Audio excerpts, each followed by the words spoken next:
Ang mga nakaimbak lang na bigas sa mga bodega ng National Food Authority, ire-release na sa Food Terminal Incorporated sa mga susunod na araw.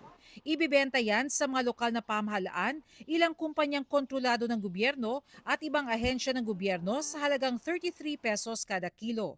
Ang presyo pag ipinasa na sa mga mamimili, 35 pesos kada kilo. Kabilang sa magbebenta ang mga kadiwa center at kung saan magbebenta ang mga bibiling LGU o ahensya. Hindi yan nagagawa noon dahil buffer stock lang dapat ang imbak ng NFA na pwedeng ilabas kung may bagyo at emergency. Pero sa ilalim ng Republic Act 12078, kasama na rin ang food security emergency sa pwedeng dahilan. At sa batas na yan, binigyan ng Agriculture Secretary ng karapatan na magdeklara ng ganyang emergency.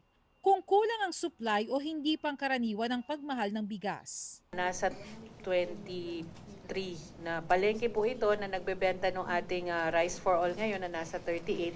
So makakakita na rin po sila niyan ng mga 35 in the coming days po. Malaking tulong po sa amin ang halagang 35 kilo lang po ng bigas. Pero sa presyong yan, lugi ang NFA ng 12 hanggang 15 pesos kada kilo.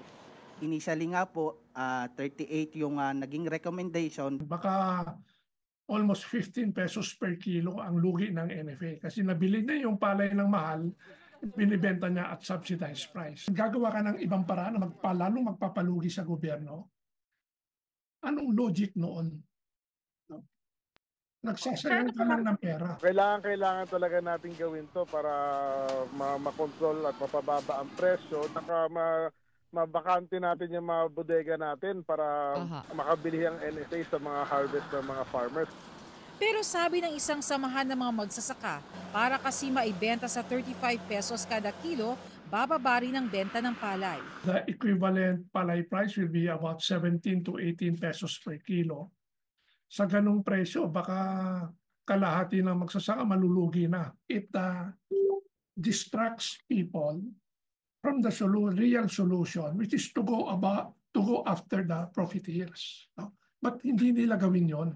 Kung kapusin ang supply, maaari ring mag-import ng bigas ayon sa batas, bagamat uunahin munang bumili sa mga local farmers. The DA may import. But that's hindi namin plano pa yun sa ngayon kasi gusto natin ma-resolve ito through kasi marami tayong supply sa ngayon. Maaari namang bawiin ang food security emergency kung magmura na ang bigas. Sa world market, bumaba na talaga ang world price. Kaya ibababa na rin ang maximum suggested retail price sa bigas na nasa 58 pesos kada kilo ngayon. Simula bukas, ibababa na sa 55 pesos kada kilo ang maximum suggested retail price sa 5% broken na imported na bigas dito sa Metro Manila. Pagsapit ng February 15, gagawin ng nationwide ang implementasyon nito.